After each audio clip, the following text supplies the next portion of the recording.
I was asked to do Tony Blair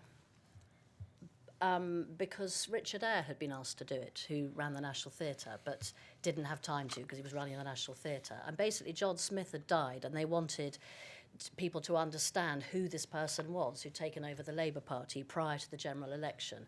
And Richard Eyre suggested it should be more of a documentary portrait and suggested me. And I'd just had a baby, so rather naively, foolishly, I thought, oh, it'll be quick, it'll be very interesting, just do a little 10-minute film in between breastfeeding.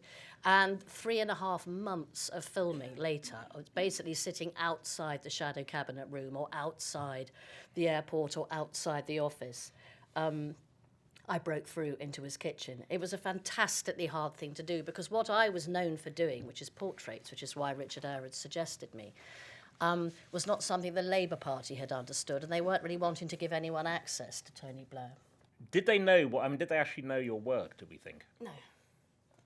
So they'd simply taken the recommendation from Richard Eyre? They'd entrusted, there was an ad agency who had a concept, and the concept was a bulldog, and the bulldog was dormant, and the bulldog was then so energised by the documentary footage that I shot that he opens his eyes, I've got the script here, and then he runs off and takes us off into the future. Because he is the new Britain. The problem is everything I shot was so laid back because my mission was to try and get to the core of him. I just wanted to know what made him tick. I thought he was an incredibly nice man. I mean, regardless of policies or anything he was actually going to be doing, I thought he was a very nice bloke, and my antennae led me to just try and get the best out of him. And it was impossible because Alastair Campbell had him doing pieces to camera in bright orange makeup in endless public situations. And I kept saying, but I have to be with him. We've really got to spend some time together. Do you feel you were used now by the Labour Party? No, I think they took me on naively. I think they thought only that I was going to be inundated with press requests to get the inside info. But I mean, no, I don't think I was used. I mean, yes, I was used by them, but I charged them. I didn't do it as a labour of love. What did you get? Go on. I got 10,000. When 10,000 was worth something. Surprised, yeah, no, yes. that's quite. I was quite surprised. Yeah. found. In fact, why did I tell you that so easily? I'd much rather been more mysterious about it. How foolish. I think it's because I was probably quite arrogant myself. I think I'd made a few films that had done really well. So I slightly thought, as I did with Geri, aren't they lucky to have me? And what they were thinking is, she's not going to understand how much attention she gets. This is going to put her on the map, lucky her, but we'll just keep her outside for the moment. I mean, in fact, it was exactly the issues of filming Blair that made me then want to do a portrait of a celebrity, hence the Geri Halliwell film happened, which is also very out of keeping because I make the same film about old men and institutions, and I have done. Which in our betrayal structure we'll work back through that, and we'll so the people will become more and more ordinary as we go on, won't they? Having started with Tony and Geri. Yeah, but the thing about Tony is that I learnt a lot through it because I'm married to somebody who knows an awful lot about politics and understands the machine, but I would actually come home every day distraught by the fact that people, I mean, and this is not blowing anyone's what's, and everybody knows this is now how things work, is that, you know, carefully placed stories or things that might not be absolutely truthful, all sorts of things happen to shape newspapers, and I was part of that. I treated it like a documentary, and I got really excited about making a documentary. In fact, when they got in, and I went to some party in Downing Street, Blair came up and asked me how my film was going, which was a surreal experience.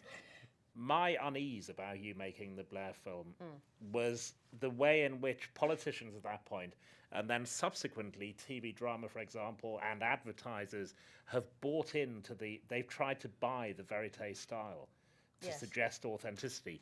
And that's always been my unease from then to now, the way it's used. I mean, that must concern you, the way in which they try to use that vérité. I think at the moment it's extremely confusing for people to know what they're watching because an awful lot of drama is borrowing basically the wobbly camera work and the apparent spontaneity of this sort of shooting. The news is covered in disco tracks. A lot of documentaries are very, very fast cut, like pop promos. And documentaries are being commissioned less and less and less. And yes, it bothers me a lot because I think people almost have a right to documentaries, which is documentaries are, after all, only very subjective viewpoints of what is going on in the world, but they should be what is really going on, and not the horror that's the bastardised version of it, when in fact the participants are colluding as well. So yes, it's real life, but everybody's part of it, such as, you know, all the kind of reality shows that go on now. And I feel hesitant about this because it's so obvious that I would say that, because also they put me out of a job. And they're very, very watchable. But it is fiction. It is not real life. It's not that happy tension between somebody, whether it's a journalist or a filmmaker, going into a real situation and bringing back to the viewers their take on it, which I think is an incredibly important part of broadcasting.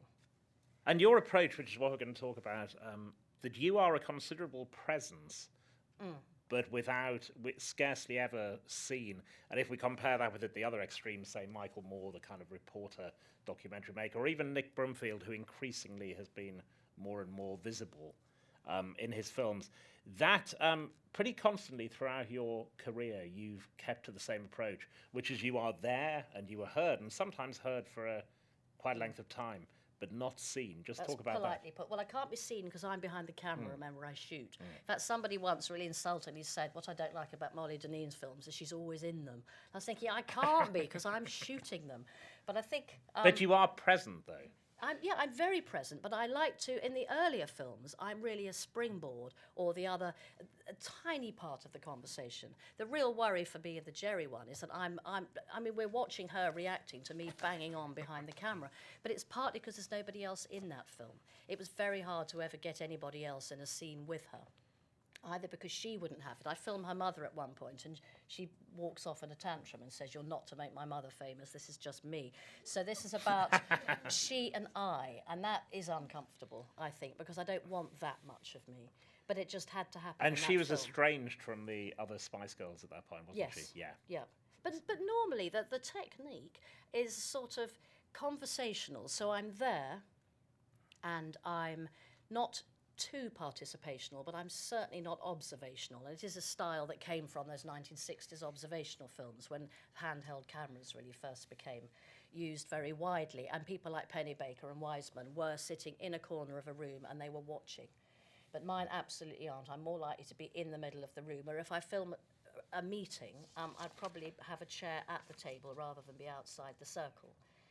But that's quite a tall order, because you've got to make the camera part of it. So in other words, you do start finding you're casting natural performers. You're filming people who aren't going to constantly shy away from you. You're filming people who are able to cope with the camera. So casting is very, very key for me.